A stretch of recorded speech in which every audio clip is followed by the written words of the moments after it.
الحمد لله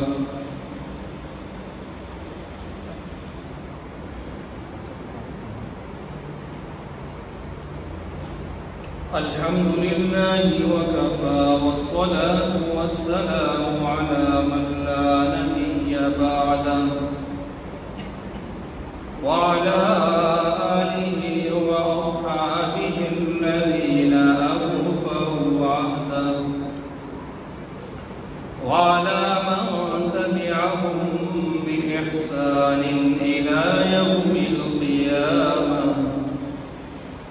أما بعد فأعوذ بالله من الشيطان الرجيم. بسم الله الرحمن الرحيم.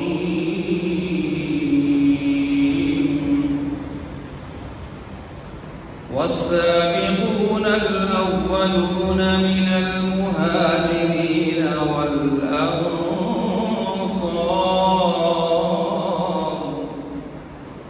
والذين اتبعوهم بإحسان رضي الله عنهم ورضوا عنه وأعد لهم جنات تجري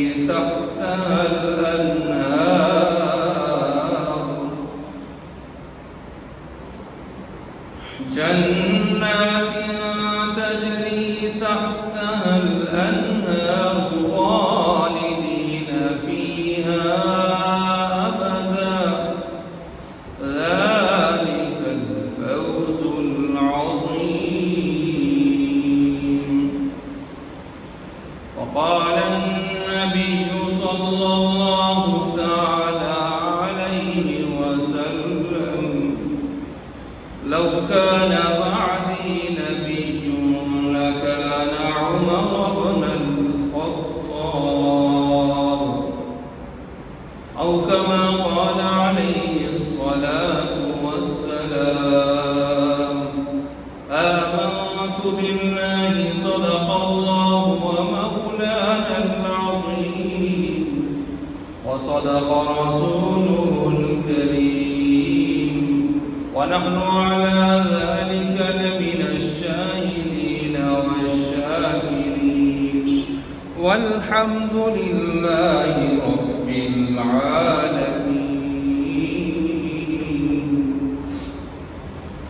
محترم المقام عالم الاحترام حضرات سامعین اکرام،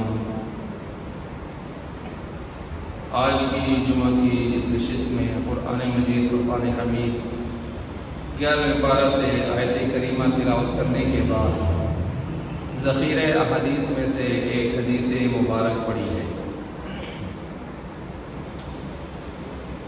پچھلے جمعہ آپ حضرات کے سامنے اسلام کی ایک برگزیدہ ہستی سیدنا عثمان بن عفان رضی اللہ تعالیٰ عنہما کی سیرت کے حوالے سے ابتدائی گفتگو ہوئی تھی، اور آگے بہت سارے گفتگو کا سلسلہ باقی تھا. صرف ان کا ذاتی اور خاندانی تعارف بیان کیا تھا، باقی ان کے کارنامے، خدمات، قربانیاں، واقع شہادت وہ سب کچھ رہتا تھا.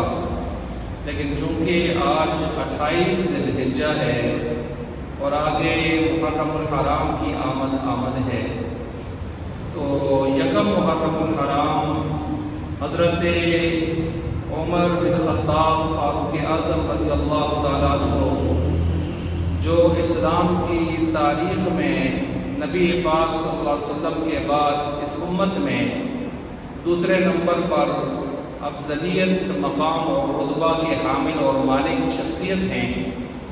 چونکہ یکم محرم الحرام ان کا یوم شہادت مشہور ہے، یوم تدفین مشہور ہے، اس وجہ سے آگے چونکہ وہ یکم محرم الحرام آ رہا ہے اسی ہفتہ میں، تو اس مناسبت سے میں نے سیدنا عمر بن خطاب رضی اللہ تعالیٰ عنہ کے حوالے سے موضوع شروع کیا. سیدنا عمر بن خطاب رضی اللہ تعالیٰ عنہ کا واقع شہادت تو 26 یا 27 ذی الحجہ کو ہوا تھا.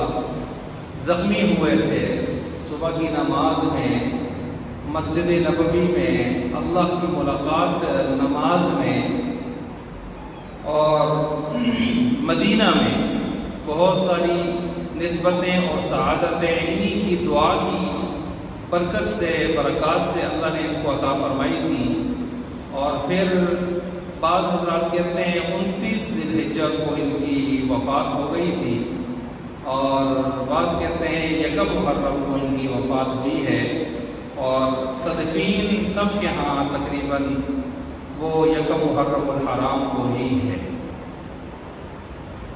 تو اس حوالے سے میں نے حضرت عمر بن خطاب رضی اللہ تعالیٰ عنہ کی سیرت کے حوالے سے موضوع شروع کیا۔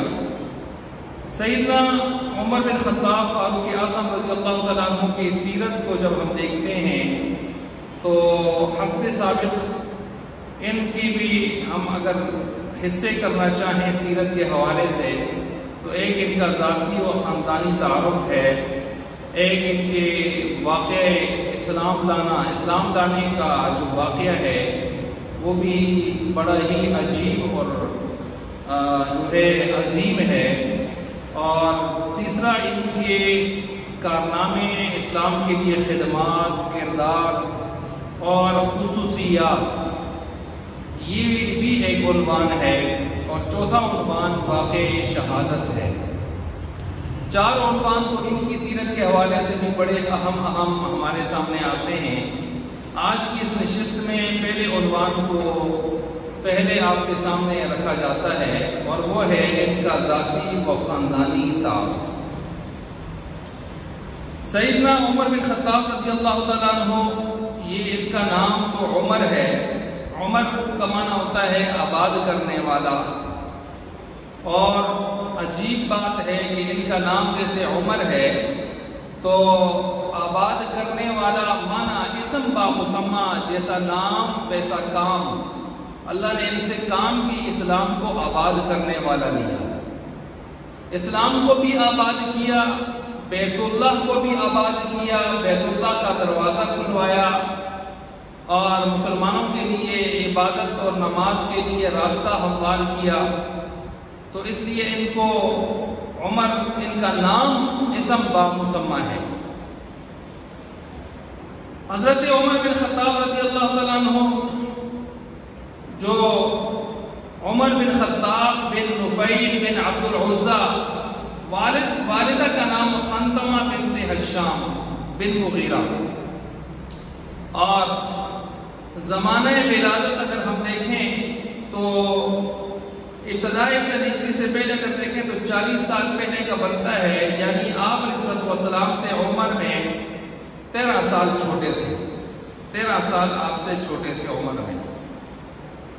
حضرت عثمان بن عفان رضی اللہ عنہ، میں نے بتایا تھا کہ وہ 6 سال آپ علیہ السلام سے چھوٹے تھے، یہ 13 سال چھوٹے تھے، اور جائے ولادت ان کی مکہ ہے، مکہ میں ان کی پیدائش ہوئی ہے۔ تعلیم یافتہ لوگ جو مکہ کے اندر تھے، جو لکھنے پڑھنے والے تھے، بعضوں نے ان کی تعداد 18 بتائی ہے، بعضوں نے 70 بتائی ہے، بعضوں نے سے بھی زیادہ، لیکن وہ جتنے بھی تھے ان میں ایک نام حضرت عمر بن خطاب رضی اللہ تعالیٰ عنہ کا بھی آتا ہے۔ ماہر انساب تھے، نسب ان کو اپنے شجرے آباء و اجداد کے یاد تھے۔ عرب لوگ تو بڑے ذہین لوگ ہوا کرتے تھے، وہ اپنے شجرے تو یاد رکھتے ہی رکھتے تھے، اپنے گوڑوں کے شجرے بھی ان کو یاد رہتے تھے۔ تو ماہر انساب تھے، نسب نامے شجرے ان کو بہت زیادہ یاد تھے۔ عکاظ نامی بازار لگتا تھا، اس میں مختلف قسم کے سلسلے، شو، کرتب، خرید و فروخت کے سلسلے ہوتے تھے، اس میں پہلوانی بھی ہوتی تھی، پہلوان اپنی پہلوانی کا زور آزمایا کرتے تھے، اور عکاظ بازار میں ایک مشہور پہلوان عمر بن خطاب بھی تھے، فائٹر تھے بہت زبردست، چلتے ہوئے گھوڑے، دوڑتے ہوئے گھوڑے پر فائٹ کر کے سوار ہو جانا، دوڑتے ہوئے گھوڑے پر سے فائٹ کر کے اتر جانا، گوریلا کمانڈو وار، گوریلا ایکشن، اس میں بھی ان کی اپنی مثال آپ تھے۔ طاقت میں، ہیبت میں، روب میں، دبدبہ میں، وجاہت میں، قد و قامت میں، لکھنے پڑھنے کی صلاحیتوں میں، تقریر میں مجمع پر وجہ طاری کر دیتے تھے۔ زبردست قسم کے مقرر تھے، کاتب تھے۔ چنانچہ کاتبین وحی میں ایک نام 17ویں نمبر پر حضرت عمر بن خطاب کا بھی آتا ہے رضی اللہ تعالیٰ عنہ۔ تو یہ چند میں نے ان کے ذاتی خاندان تعارف سے متعلق آپ کے سامنے چیزیں رکھی ہیں، اور مسلمان جو ہوئے ہیں تو 41ویں نمبر پر یا 51 نمبر پر مسلمان ہوئے ہیں، یعنی ان سے پہلے 41 یا 51 40 یا 50 آدمی ان سے پہلے مسلمان ہو چکے تھے۔ سن 6 نبوی میں، یعنی آپ علیہ السلام نے نبوت کا جو دعویٰ فرمایا تھا، تاج نبوت اور رسالت اللہ نے آپ کو جو پہنایا تھا، اس کے 6 سال آپ مسلمان ہوئے ہیں، عمر بن خطاب رضی اللہ عنہ 32 یا 33 سال کی عمر میں مسلمان ہوئے ہیں، اور ہجرت جب کر رہے تھے تو ہجرت کے وقت 20 افراد کے ساتھ انہوں نے ہجرت فرمائی ہے۔ عموماً لوگ چھپ کے آدھی رات کو ہجرت کرتے تھے، اور یہ ہجرت کے وقت بھی مکہ کے چوک میں کھڑے ہو کے اعلان کر رہے تھے کہ جا رہا ہوں مدینہ، جا رہا ہوں اپنے نبی کی طرف جا رہا ہوں، نبی کے شہر کی طرف جا رہا ہوں، اپنے دوستوں سے کے لیے جا رہا ہوں، ہجرت کر کے جا رہا ہوں۔ کسی میں کوئی دم خم ہے، کوئی چاہتا ہے اپنے بچوں کو یتیم کروانے کا شوق رکھتا ہو، اپنی بیوی کو بیوہ کروانے کا شوق رکھتا ہو، تو عمر بن خطاب جا رہا ہے، آئے راستہ رو کے دکھائے۔ عمر بن خطاب جن کی بہادری، جن کی غیرت، جن کی للکار سے کفر اور شرک کامتا تھا۔ عمر نام ہی جرت کا ہے، بہادری کا ہے، استقامت کا ہے۔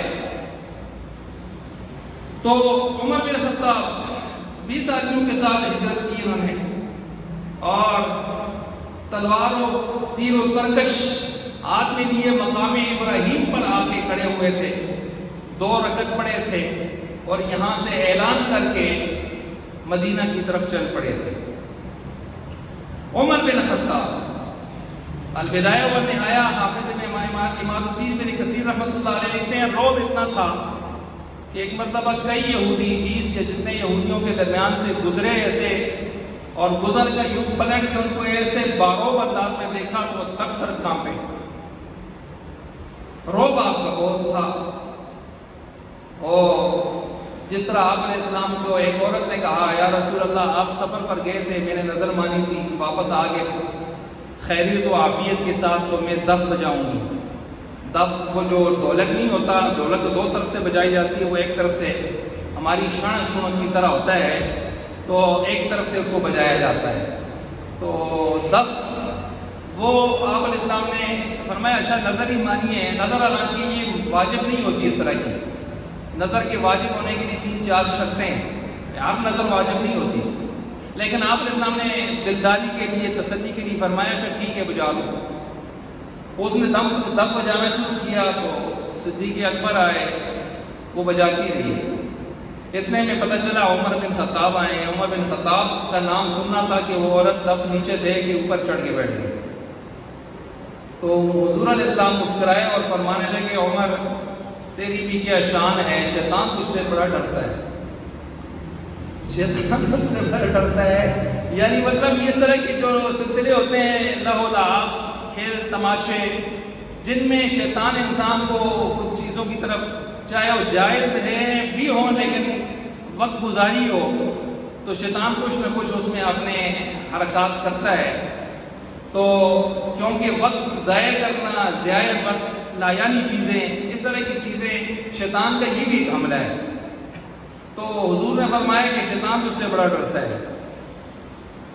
اچھا جی، تو اب بات یہاں پر کہ بیت اللہ کا دروازہ آپ نے کھلوایا جب آپ ابھی اسلام قبول نہیں کیا تھا، اور اس وقت آپ علیہ السلام نے دیکھا کہ اس طرف چند لوگ ایسے ہیں، چند شخصیات ایسی ہیں کہ جن کا بڑا رعب اور دبدبہ ہے، اثر و رسوخ ہے، اور اصل رسوخ والے لوگ اگر اسلام قبول کر لیں تو اسلام کو، مسلمانوں کو بڑا فائدہ ہو اور ان کفار اور مشرکین کے مظالم سے کچھ بچت ہو سکے۔ اب نظر پڑی دو عمر پر، ایک عامر بن ہشام ابو جہل تھا اور ایک عمر بن خطاب تھے۔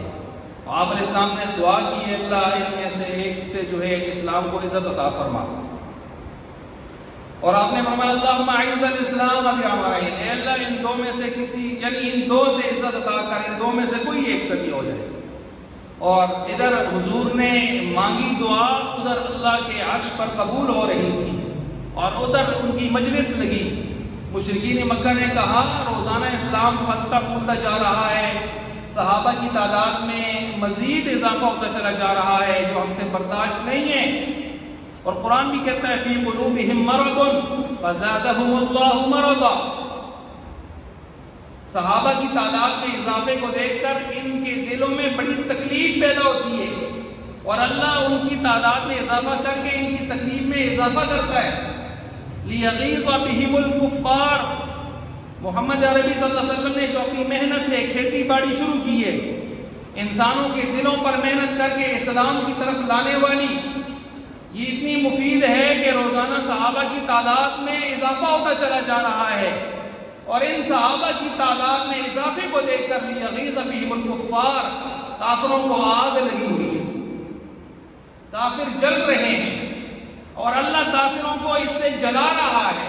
امام مالک رحمۃ اللہ علیہ نے اسی آیت کو لے کر فرمایا صحابہ کے دشمن میرے نزدیک کافر ہیں، اور قرآن کریم کی یہی آیت ہے کہ اللہ نے صحابہ کی وجہ سے کفار کو جلانا ہے، تو صحابہ سے جو جلتا ہے وہ مسلمان نہیں ہو سکتا، اور جو صحابہ پر کیچڑ اچھالے، معاذ اللہ کفر کے فتوے لگائے، اس کے کفر میں کوئی شک نہیں، وہ پکا کافر ہے۔ اور خاص کر جماعت صحابہ پر، پورے صحابہ اکرام کی جماعت پر کفر کے فتوے لگائے، اس کے کفر میں کوئی شک نہیں۔ اگر ان صحابہ کو نکال دیں تو ہمارا دین نہیں بچتا، ہمارا قرآن نہیں بچتا، ہمارے نبی کی احادیث نہیں بچتی، ہمارے دین نہ نماز بچتی ہے، نہ روزہ بچتا ہے، نہ حج، نہ عمرہ، نہ زکوٰۃ، نہ کچھ، نہ فرائض، نہ واجبات، نہ نبی کی سنتیں، سارا دین خود بخود زمین پر آ کر گر جائے گا۔ نیچے ستون کون ہے؟ یہ صحابہ ہیں۔ انہی صحابہ میں کچھ اہل بیت والے ہیں، کچھ غیر اہل بیت والے ہیں۔ اہل بیت سے مراد وہ اہل بیت جو نسبی ہیں، حضور علیہ السلام کے خاندان کے لوگ ہیں، میں ان کی بات کر رہا ہوں۔ ورنہ اہل بیت سے مراد اگر دوسرا معنی لیا جائے، ہر مومن جس نے کلمہ پڑھا ہے سچے دل سے، وہ حضور کا آل، وہ جو حضور کی آل سے بھی ہے، حضور کے آل سے ہے، اور آل اور اہل کے معنی کو اگر اکٹھا کیا جائے تو وہ بھی حضور کے اسی ترتیب سے آل اور اہل بیت میں شامل ہو جاتا ہے۔ حضرت سلمان فارسی کا حضور سے کیا خاندانی تعلق تھا، رشتہ تھا، جن کے بارے میں حضور فرما رہے تھے سلمان منا ومن اہل البیت، سلمان ہم میں سے ہے اور اہل بیت میں سے ہے۔ کون سا تعلق اور رشتہ تھا؟ یہی اسلام اور ایمان والا تعلق تھا جو ہر مسلمان کا حضور سے ہے۔ خیر یہ میرا موضوع نہیں کہ میں اس پر بات کروں، میں نے چلتے ہوئے ایک بات کر دی۔ عرض کر رہا تھا کہ حضرت عمر بن خطاب رضی اللہ عنہ بھی اس مجلس میں بیٹھے تھے، ابھی اس کفر کی حالت میں تھے۔ ابو جہل اینڈ کمپنی لمیٹڈ، سارا پورا شیخ النجد، سارے بیٹھے ہوئے کفار کہہ رہے تھے کہ کون ہے جو اس نظام کو ہی ختم کرتے، یعنی آپ علیہ السلام کو ہی شہید کر دیا جائے۔ اب انعام کی باتیں ہو رہی تھیں، اتنے اونٹ، 100 اونٹ، فلاں اونٹ، اتنی چیزیں، تو عمر بن خطاب تلوار نیام سے نکال کے غصے میں کھڑے ہو کے کہتے ہیں باپ دادا کا دین ڈوب رہا ہے اور آپ انعاموں کے چکروں میں پڑے ہیں۔ میں چاہتا ہوں، ابھی کہنا تھا تو سارے کفار اور مشرکین بہت خوش ہوئے اور کہنے لگے ہاں یہ کام عمر بن خطاب کر سکتے ہیں، کیونکہ ان کے پاس طاقت، جسمانی طاقت، صلاحیتیں، پھرتیلا پن، رعب، دبدبا، یہ چیزیں ان کے پاس بہت ہیں۔ تو عمر بن خطاب نکلے، پھر وہ واقعہ مشہور ہے، میں واقعہ تفصیل سے نہیں بیان کر سکتا، وقت نہیں ہے۔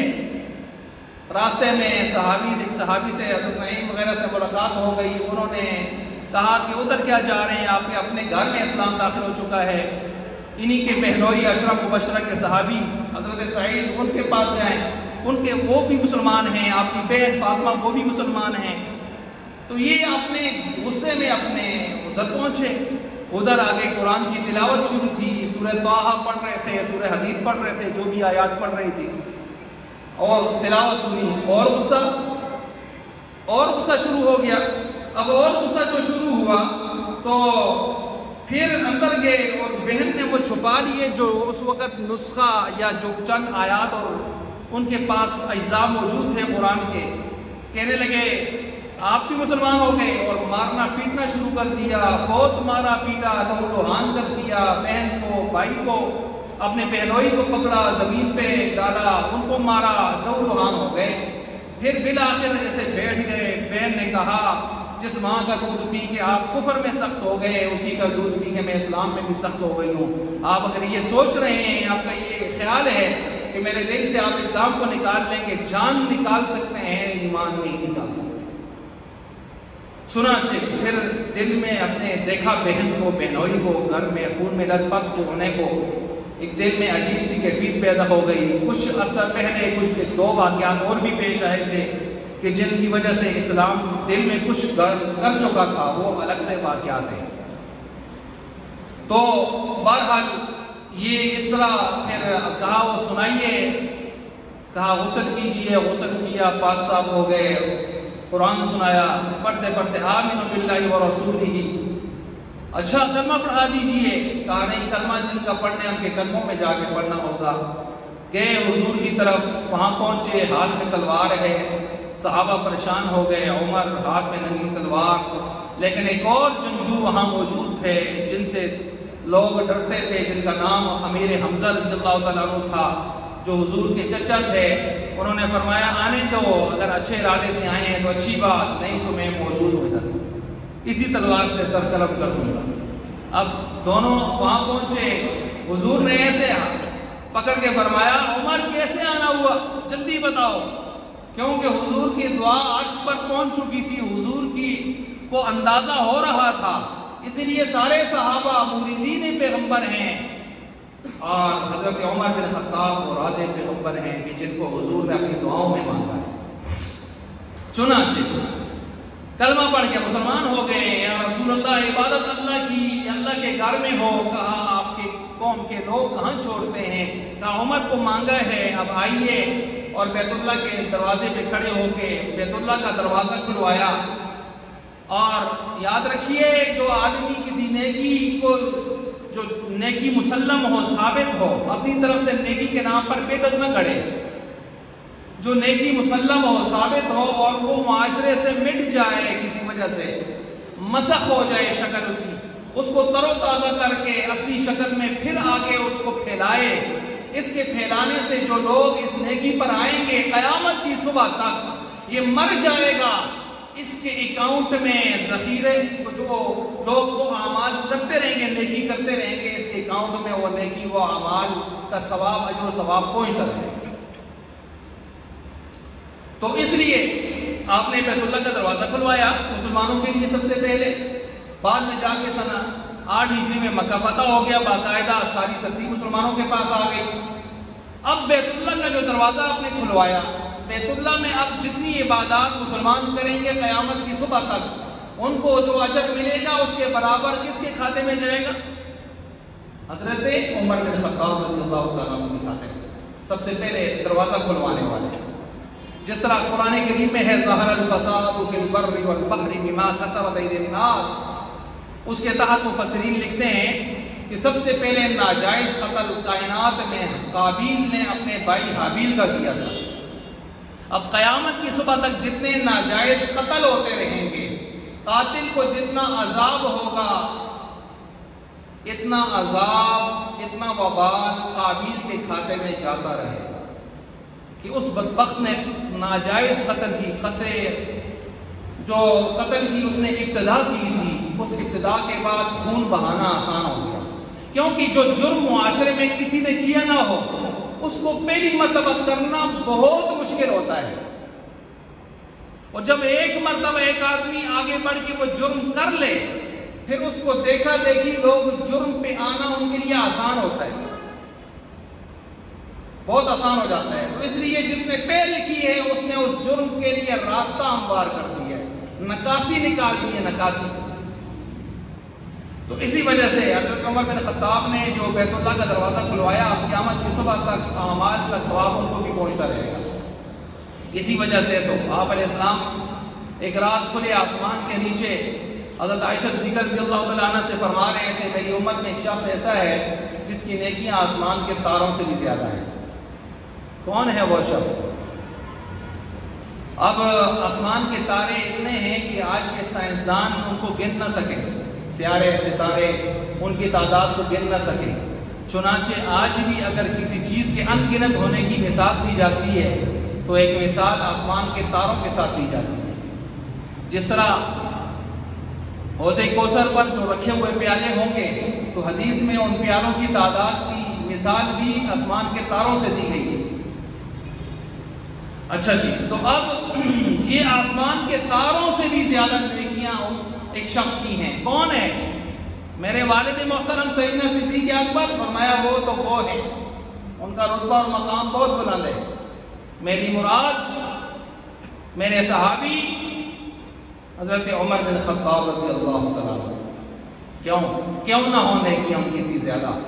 اس لیے کہ بیت اللہ کا دروازہ کھلوا کے یہ جو ایک نیکی کی ہے، قیامت کی صبح تک سارے حاجیوں، معتمرین، عمرہ والوں، حاضرین، حاضری کرنے والوں کی عبادات، ایک سبحان اللہ، الحمدللہ، اللہ اکبر سے لے کر نماز، طواف، ہر عبادت میں پورا پورا اجر و ثواب عمر کے کھاتے میں قیامت کی صبح تک جائے گا۔ تو کیوں نہ ہو آسمان کے تارے کیا ہوتے ہیں؟ عمر بن خطاب رضی اللہ تعالیٰ عنہ 8 یا 9 شادیاں کی ہیں، اور اولاد ان کی بعض کہتے ہیں 10 لڑکے 3 لڑکیاں۔ ان کی لڑکوں میں ایک لڑکا بہت مشہور صحابی رسول، عظیم صحابی رسول، حضرت سیدنا عبداللہ بن عمر رضی اللہ تعالیٰ عنہ، جن سے بہت ساری روایات امت کو پہنچی ہیں، جو حضور کے دور میں بچے تھے، لڑکے تھے۔ یہ وہی ہے کہ جب حضور نے ایک درخت کے حوالے سے یہ سوال کیا تھا تو اس وقت صحابہ خاموش تھے، سوچ رہے تھے، مجلس برخاست ہو گئی۔ عبداللہ بن عمر بیٹے نے، لڑکے نے، بچے نے اپنے والد سے کہا، ابا جان جواب مجھے آ رہا تھا۔ کیا جواب تھا؟ کہا کھجور کا درخت تھا۔ تو کہا بیٹے بتا دیتے۔ کہا آپ بڑے حضرات کی موجودگی میں مجھے یوں لگا کہ ادب کے خلاف ہے، ادب کے خلاف ہے۔ ہمارے ہاں تو شوق یہ ہوتا ہے کہ ہم اپنی پرسنالٹی دکھانے کے لیے، اپنا روب اور دبدبہ دکھانے کے لیے، چاہے کسی پر مٹی پڑتی ہے تو پڑتی رہے، کسی کی عزت پامال ہوتی ہے تو ہوتی رہے، کسی کا ادب ڈوبتا ہے تو ڈوبتا رہے، ہم عیاں اور افشاں اور واضح ہو کر پرسنالٹی ہماری بالکل سب پر ایسے واضح ہو کر آ جائے، ہم اس کے لیے ہر قسم کے پاپڑ بیلتے ہیں، خام و خواہ کی باتیں لڑانا شوق رکھتے ہیں۔ ذرا سا عبداللہ بن عمر کا انداز دیکھیے، ابا جان جواب آتا تھا لیکن بڑے بڑے صحابہ کی موجودگی میں آپ بھی بیٹھے تھے، میں نے سمجھا ادب کے خلاف ہے کہ میں جواب دے دوں، میں چپ رہا۔ کہا بیٹے آپ جواب دے دیتے، میرے لیے فخر کی بات ہوتی کہ عمر کے بیٹے نے جواب دیا۔ اور یہ عمر بن خطاب رضی اللہ تعالیٰ عنہ، ان کی حدیث کے اندر جو گولڈن سند، سونے والی سند، گولڈن سند جو شمار ہوتی ہے، ان اسناد میں سے ایک سند ہے نافع سالم عبداللہ، انہی کے بیٹے پوتے آگے غلام آزاد کردہ گھر کے خاندان کی جو سند ہے، یہ گولڈن سند شمار ہوتی ہے حدیث کی دنیا میں۔ حضرت عبداللہ بن عمر، یہ ان کے بیٹے، ان کی بیٹیوں میں ایک بیٹی حفصہ ام المؤمنین، حضور علیہ السلام کی زوجہ مطہرہ، وازواجہ امہاتہم، ان کی بیٹی اور سارے مومنوں کی ماں حضرت حفصہ رضی اللہ تعالیٰ عنہ۔ ایک بیٹی فاطمہ بھی تھی، بیویوں میں ایک بیوی زینب تھی۔ سارے ان کے ایک مشہور صحابی ہیں عثمان بن مظعون رضی اللہ تعالیٰ عنہ، جو 4 نمبر پر مسلمان ہوئے ہیں۔ ایک قدامہ ہیں وہ بھی ان کے صالح ہیں، وہ بھی اکابر صحابہ میں شمار ہوتے ہیں۔ اور جب ان کو مدینہ ہجرت کی مواخات کروائی گئی تو ان کے بھائی عتبان بن مالک قرار دیے گئے، اور یہ وہ صحابی ہیں۔ ویسے تو صحابہ کا ذکر پہلے آسمانی کتابوں میں بارہا مرتبہ آیا ہے، قرآن خود گواہی دیتا ہے مثلہم فی التوراۃ ومثلہم فی الانجیل۔ صحابہ کا ذکر تورات میں بھی ہے، انجیل میں بھی ہے۔ یہ صحابہ وہ مقدس جماعت تھی، وہ مقدس شخصیات تھے، نفوس قدسیہ تھے کہ جن کا ذکر صرف قرآن ہی 400 سے زائد مرتبہ نہیں کرتا، یہ تو تورات اور انجیل کے اندر بھی ان کا ذکر موجود ہے، پہلی کتابوں میں بھی ان کا ذکر موجود ہے۔ یہی جب بکریاں چرا رہے تھے تو ایک راہب کی نظر جو پڑی، وہ آگے بڑے غور سے آپ کو دائیں بائیں ادھر ادھر سے دیکھنے لگا اور کہنے لگا یہ کاغذ ہے، مجھے بتائیے جب یہ آپ کی حکومت آئے گی فلاں فلاں خطہ مجھے دیں گے؟ عمر مسکرائے، کہنے لگے کیا کہہ رہے ہو بکریاں چرانے والا، حکومت آئے گی، خلیفہ بنوں گا، وقت کا بادشاہ بنوں گا۔ انہوں نے کہا میں اپنی کتابوں کی روح سے دیکھ رہا ہوں، آپ کے چہرے پر آپ کی وضاقتہ سے وہ آثار نظر آ رہے ہیں کہ آپ اس نبی آخر الزمان کے خلیفہ دوم ہوں۔ یہ عمر بن خطاب رضی اللہ تعالیٰ عنہ، ایک راہب نے ان سے کہا نبی آخر الزمان کا ذکر تو ہماری کتابوں میں آیا ہی آیا ہے، ان کے خلفاء کا ذکر بھی ہماری کتابوں میں آیا ہے۔ کہا میں ان کے کس کس انداز سے؟ کہا آپ کا ذکر بھی مضبوط سین کے ساتھ آیا ہے، مضبوط سین، یعنی اسلام میں ایک مضبوط دیوار ہوں گے، جس طرح حضور نے فرمایا عمر آپ کی مثال ایک بند دروازے کی ہے، مضبوط بند دروازے کی، جب تک یہ دروازہ رہے گا کفر دندنا نہیں سکتا اور فتنے نہیں آ سکتے، اور جب یہ دروازہ نہیں رہے گا فتنے آہستہ آہستہ آنا شروع ہو جائیں گے۔ یہ دروازہ کھولا جائے گا، اپنی موت فوت ہوں گے تبھی، یا یفتح ام یکسر، یا توڑا جائے گا، شہید کیے جائیں گے۔ فرمایا توڑا جائے گا یعنی شہید کیے جائیں گے۔ عمر کی شہادت کی خبر حضور نے پہلے سے دی۔ وہ جو پہاڑ پر کھڑے تھے، پہاڑ ہل رہا تھا، تو حضور نے فرمایا کیوں ہلتے ہو؟ تجھ پر ایک اللہ کا نبی، صدیق اور شہید کھڑے ہیں۔ تو ان شہیدوں میں ایک شہید عمر بن خطاب کھڑے تھے، آپ کی شہادت کی خبر پہلے سے مل رہی تھی۔ حضرت عمر بن خطاب رضی اللہ تعالیٰ عنہ، بہرحال یہ پھر حضور علیہ السلام کی وہ احادیث کہ جن میں اور روایات کہ جن کے اندر یہ آتا ہے کہ میں جہاں رشتہ دوں، جہاں سے رشتہ کروں، قیامت والے دن سارے نسب نامے سلسلے جب سور پھونکا جائے گا فَإِذَا نُفِخَ فِي الصُّورِ فَلَا أَنْسَابَ بَيْنَهُمْ، تو ایک زمانہ کے لیے لوگوں کے آپس میں تعلق سلسلے قطع ہو جائیں گے، لیکن چند تعلق ایسے ہیں جو اس دن بھی قائم رہیں گے۔ فرمایا جہاں رشتہ دوں، جہاں سے رشتہ لوں، یہ تعلق اس دن بھی قائم رہیں گے، یہ تعلق اس دن بھی قائم رہیں گے۔ تو اب حضور علیہ السلام نے رشتہ لیا کس سے؟ عمر بن خطاب رضی اللہ تعالیٰ عنہ کی بیٹی حفصہ رضی اللہ تعالیٰ عنہ سے شادی کی، نکاح کی۔ آپ نے رشتہ کیا کہاں سے؟ سیدنا صدیق اکبر صلی اللہ علیہ وسلم کی بیٹی عائشہ صدیقہ رضی اللہ تعالیٰ عنہ سے شادی نکاح کی۔ آپ نے رشتہ دیا کس کو؟ ایک نہیں دو، یکے بعد دیگرے۔ حضرت عثمان بن عفان رضی اللہ تعالیٰ عنہ کو، خلیفہ سوم، آپ نے رشتہ دیا فاطمہ الزہرا رضی اللہ تعالیٰ عنہ کا، کس کو؟ حضرت علی المرتضیٰ رضی اللہ تعالیٰ عنہ کو۔ یہ چاروں خلفاء تو آپ کے گھر کے لوگ، دو آپ کے سسر، دو آپ کے داماد۔ اور عجیب نسبت یہ ہے کہ عمر ایک طرف سے حضور کے سسر ہیں اور دوسرے حضور کی وفات کے بعد آپ پریشان ہو گئے کہ حضور دنیا سے رخصت ہو گئے، پردہ فرما گئے، چلے گئے، بیٹی بیوہ ہو گئی، خاندان نبوت سے رشتہ تھوڑا سا کمزور ہو گیا۔ تو پھر حضرت علی اور حضرت فاطمہ رضی اللہ تعالیٰ عنہما نے اس رشتے کو دوبارہ سے تازہ کیا۔ کیسے تازہ کیا؟ اپنی بیٹیوں میں ان کی بیٹیاں تھیں، ان بیٹیوں میں سے ایک بیٹی زینب تھی، ایک ام کلثوم تھی۔ حضرت فاطمہ نے اپنی بہنوں کے نام پر ان کے نام رکھے تھے، تو ان کے نام رکھے تھے۔ ان میں سے ایک ام کلثوم تھی۔ یہ آپ کو واقعہ کربلا میں جو زینب کا نام سننے میں آتا ہے یہی زینب ہے، جو ام کلثوم کا نام سننے میں آتا ہے یہی ہے جو خطبہ دے رہی ہیں۔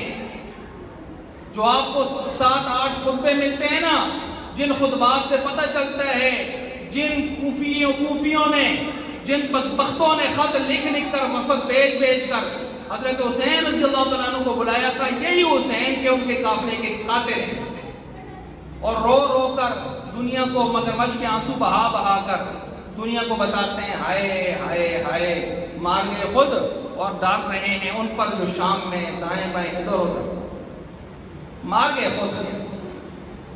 اب یہ حضرت ام کلثوم یہ بیٹی ہیں فاطمہ کی رضی اللہ تعالیٰ عنہ، یہ بیٹی ہیں جس کی علی المرتضیٰ کی رضی اللہ تعالیٰ عنہ، اور یہ حضور علیہ السلام کے، یعنی جب حضور کی بیٹی ہیں فاطمہ، ان کی بیٹی آگے ام کلثوم ہے، تو حضور کی کیا لگی؟ نواسی۔ یہ نواسی ان کے ساتھ حضرت عمر بن خطاب رضی اللہ عنہ کا نکاح ہوا۔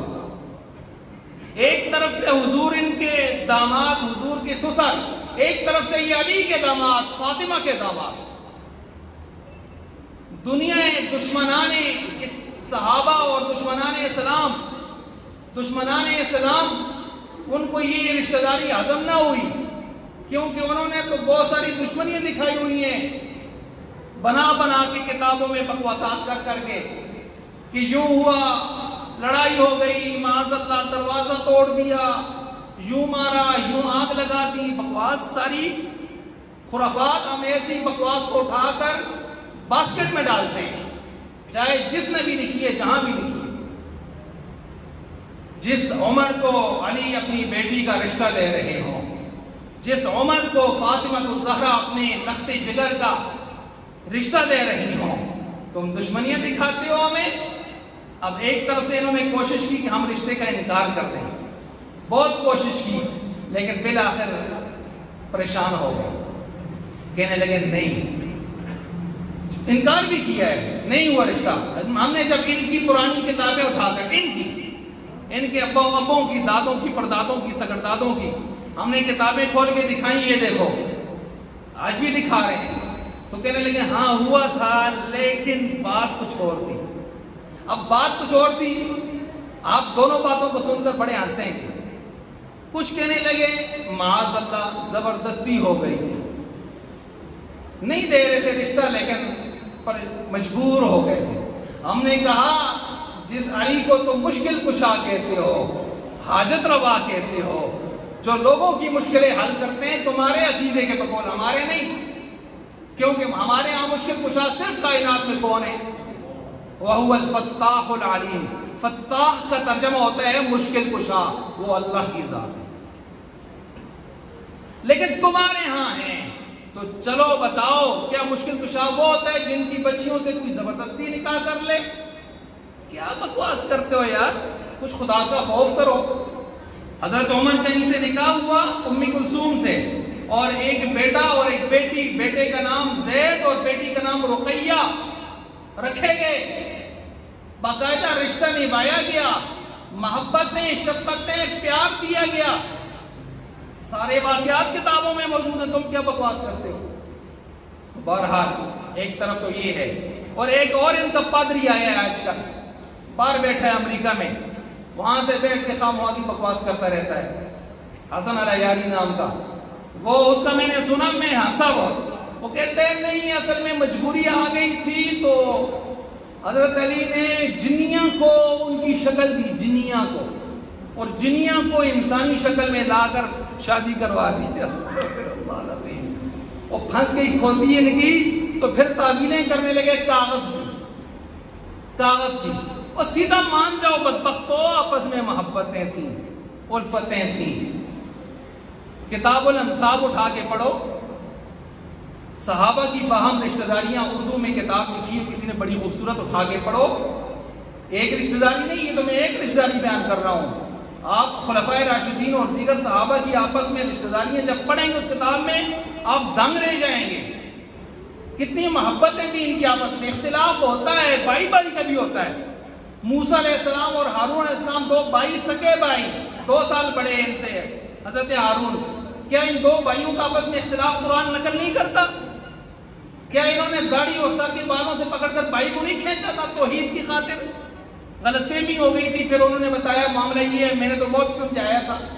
اختلاف تو ہو جاتا ہے بھائی. اب کیا مطلب ہے یہودی اٹھ کر حضرت ہارون علیہ السلام کو گالیاں دیں گے کہ ہمارے موسیٰ علیہ السلام کے ساتھ کیوں لڑے تھے؟ اور یہودی تم سے پھر اچھے ہیں جنہوں نے اس واقعے کو پڑھ کر بھی ہارون علیہ السلام کو گالیاں نہیں دی. ان کا ہو جاتا ہے اختلاف. ادھر اگر تمہیں علی اور معاویہ کی کچھ چپکلشیں نظر آئی ہیں، تم نے معاویہ کو بکواس کرنی شروع کر دی، وہ بھی تو ہمارے تھے. ادھر حضرت تمہیں علی اور حضرت عائشہ صدیقہ کی کچھ چپکلش نظر آئی ہے غلط فہمی کی بنا پر یا کچھ لوگوں کی تھرڈ پارٹی کے سازش کی بنا پر، تو تم نے حضرت عائشہ صدیقہ کو ٹوکنا شروع کر دیا. تم سے تو یہودی اچھے ہوئے. پھر انہوں نے تو ہارون کی بھی قدر کی ہے، حضرت موسیٰ کی بھی قدر کی ہے رضی اللہ تعالیٰ. حضرت علیہ السلام دونوں پیغمبر ہیں، انہوں نے تو کسی کو برا بھلا نہیں کہا اس موقع پر کہ آپس میں لڑ گئے تھے. دیکھیں آپ کے والد، آپ کے چچا آپس میں لڑ پڑے، اور چچا زیادتی فرض کیجئے زیادتی کر رہے ہیں یا ویسے غلط فہمی ہو گئی ہے، کسی تیسرے تھرڈ منافق پارٹی لڑا دی ہیں، اور بہت زیادہ ظلم زیادتی بھی ہو گئی ہے، مار داڑ ہو گئی ہے، زخمی معذور ہو گئے ہیں کچھ لوگ. بعد میں آپس میں صلح ہو گئی ہے، رشتہ داریاں بھی ہو گئی ہیں. تو کیا بعد میں آگے چل کے 4th 5th 10ویں نسل اٹھ کے کہے بڑی لڑائی ہوئی تھی، خون خرابہ ہوا تھا، ان کی ایسی کی تیسی؟ نہیں مانتے اب ان کو. ہمارے پیچھے پردادے کو مارا تھا، ان کے فلاں کو مارا تھا. کچھ خدا کا خوف کرو، شرم کرو یار، چھوڑو ان باتوں کو. اسلام تو وہ نفیس مذہب ہے جو ہمیں دشمن کو بھی گالی دینے نہیں دیتا کہ زبان اپنی اچھے انداز سے اخلاق والی استعمال کرو. دشمن کو بھی جو ہے وہ گالی دینے نہیں دیتا، نفاست سکھاتا ہے، طہارت سکھاتا ہے، اخلاق سکھاتا ہے، احتیاط سکھاتا ہے، تقوی سکھاتا ہے. اپنی حقارت دل میں لائیں، میں حقیر ہوں، دوسروں کی حقارت نہیں، دوسروں کو اپنے سے بہتر سمجھنا سکھاتا ہے. یہ کون سا مذہب ہو گیا کہ کائنات کے سب سے عظیم ہستیوں صحابہ حضور کے نبیوں کے بعد جن کا رتبہ ہے، آپ ان کا نام لے کے بکواس کر کے کہیں ہماری عبادت ہو رہی ہے؟ نہیں، سیدھے جہنم کے تھلے میں جانے والی یہ مخلوق ہے، اور عقل سے ماورا بات کرنے والی یہ مخلوق ہے. سب ہمارے ہیں، اہل بیت ہمارے ایمان کا حصہ، وہ خود صحابہ ہیں. اور میں نے کئی مرتبہ پہلے کہا، آج بھی کہتا ہوں، اصل مقام اور فضیلت صحابیت کی ہے. صحابیت میں جس بعضوں کے رتبے بلند ہو گئے، بعضوں کے اس سے بلند ہو گئے، جس طرح نبیوں اور رسولوں کو اللہ نے نبوت اور رسالت دی ہے، تلک الرسول فضلنا بعضهم علی بعض، لیکن سب برابر تو نہیں ہیں، رتبوں میں فرق تو ہے. لیکن ہمیں یہ حق نہیں پہنچتا کہ ہم بیٹھ کے ان کو ناپنا شروع کر دیں. ہاں جن کے رتبے بالکل واضح ہیں، ہم کہہ سکتے ہیں سب سے زیادہ رتبہ نبیوں میں، رسولوں میں پانے والا کون؟ محمد عربی صلی اللہ علیہ وسلم. ٹھیک ہے، پھر کون؟ ابراہیم علیہ السلام. آگے پھر رتبے علماء نے. لیکن جہاں ہمارے پاس نص نہیں ہے، نص قرآن اور حدیث کی واضح دلیل، ہمیں عقل لڑانے کی ضرورت نہیں ہے. کسی نبی کا آپس میں ایک بعض خطیب بیٹھ جاتے ہیں، اپنے نبی کے حضور علیہ السلام کی سیرت بیان کرتے ہوئے دوسروں نبیوں کو نیچے کرتے، وہ ان کا یہ مقام تھا تو یوں ہوا، تو ہمارے نبی کا مقام. موازنہ اور مقابلہ کرنے کی آپ کو ضرورت نہیں ہے. خطیب صاحب آرام سے بیٹھو، آپ فضیلت بیان کرو، آپ کا کام یہ نہیں ہے، تقابل کرنا نہیں ہے. امام ابو یوسف کے سامنے کسی نے کہا ہمارے نبی کو کدو بڑا پسند تھا، منہ کو تو ذرا نہیں اچھا لگتا. امام ابو یوسف نے یوں دیکھا، کہا دل چاہتا ہے تلوار لوں تیرا سر قلم کر کے رکھ دو، اور تو کو نہیں اچھا لگتا تھا پرا دفعہ نہ کو شکل ہٹا، پرا نہیں اچھا لگتا پرا. یہ کیا ہے کہ میرے نبی کو اچھا لگتا ہے تھا مجھے نہیں لگتا؟ تو نبی کی پسند کے ساتھ لا کے اپنی پسند کو ٹکراتے ہیں، تو مسلمان ہے؟ تو بھائی تقابل اس طرح نہیں ہونا چاہیے. ٹھیک ہے، جس کو جو چیز نہیں اچھی لگتی نہ لگے. بہرحال ابھی تو ان کا خاندانی اور ذاتی تعارف چل رہا ہے. انشاءاللہ اگلی نشست میں بھی اس کو ہم رکھیں گے آپ کے سامنے، اور پھر ان کے کردار ہیں، کارنامے ہیں، اللہ تعالیٰ ان کی سیرت پر ہمیں عمل کرنے کی توفیق عطا فرمائے۔